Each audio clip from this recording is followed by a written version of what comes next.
Muito bem. Em nosso país, infelizmente, muitos brasileiros ainda acreditam que Paulo Freire é um grande pedagogo. Vale lembrar a famosa sentença, patrono da educação brasileira. Bom, é importante lembrar também, né, por conseguinte, e isto é estatisticamente comprovado, né, que o nível de aproveitamento escolar dos alunos brasileiros continua ocupando as últimas posições de acordo com o provão internacional. Isso é documento, isso é incontestável, não é opinião. Obviamente, no meu entender, isso não é a culpa apenas do nosso patrono da educação brasileira. Essa situação é culpa dos próprios brasileiros. Se é para falar de revolucionários, então beleza. Se temos aqui um clichê de Rosa Luxemburgo, que diz o seguinte: aqueles que não se agitam, aqueles que não se mexem, né, não percebem as correntes que os prendem. Cara, isso é literalmente o que ocorre aqui no Brasil, né, em relação a, entre muitas aspas, pedagogia de Paulo Freire. Não é pedagogia, né, é somente, né, um método de formar militantes, um método de formar buchas de canhão, né, uma espécie de processo revolucionário. Então, Paulo Freire, no meu entender, é só um picareta. E aqui estudamos Paulo Freire também. Então, é um pretensioso Karl Marx da pedagogia brasileira. Na verdade, o Paulo Freire seria um opressor da educação brasileira. Pense assim, isso não é exagero. Um professor formado por Paulo Freire é o tipo que vai chegar em sala de aula e vai patrulhar os seus alunos. E conforme for, ele vai dizer o seguinte: eu não vou dar aula a você porque você é filho de direitistas e filho de conservadores, você é um sujeito oligárquico, você é um sujeito opressor, você é da classe privilegiada, você é o da norma culta da língua brasileira.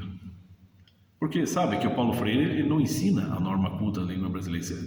Aprender a norma culta da língua brasileira é um dever cívico. Isso quem diz é Napoleão Mendes de Almeida, só o maior gramático da história da língua brasileira. Então, o que o Paulo Freire faz? Ele forma militantes, ele cria, ele tenta recriar assim, um universo de luta de classes no Brasil, de modo que pessoas, principalmente as pessoas, né, da classe mais humilde, mais pobre, se sintam, né, vamos dizer assim, indignados e possam estar predispostos a não só patrulhar as pessoas das outras classes, mas patrulhar quem discorda deles, a acusar todo mundo. E assim, a servirem, como eu disse, de bucha de canhão para qualquer movimento.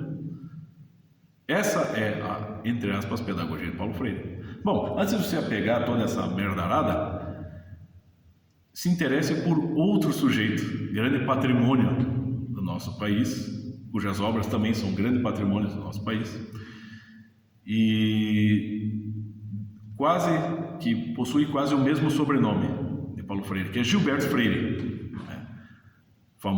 Não só o maior sociólogo da história brasileira, mas como um dos maiores sociólogos do mundo.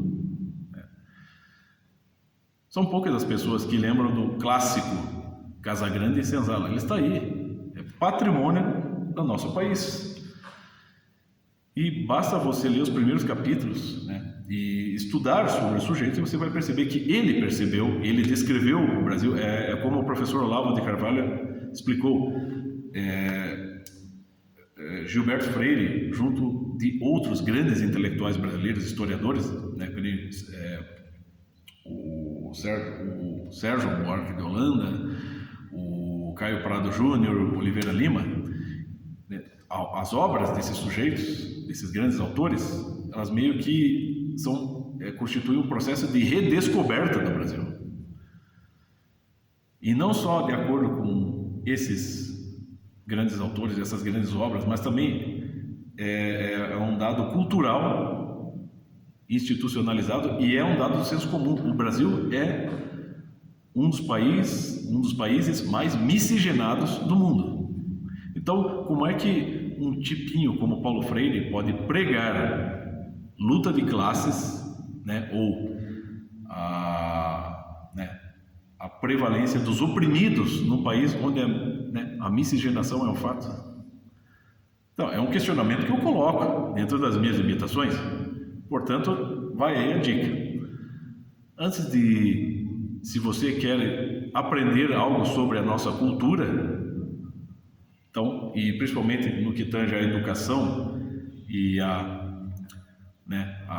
nossa estrutura social, antes de se apegar ao métodozinho Paulo Freire, que é muito fácil, comece a se interessar por Gilberto Freire. Você tem ali Casa Grande e Senzala, o História do Nordeste, política, entre outras grandes obras escritas por esse nosso grande sociólogo. É a dica que eu passo. Quer entender as coisas? Interesse-se verdadeiramente por elas.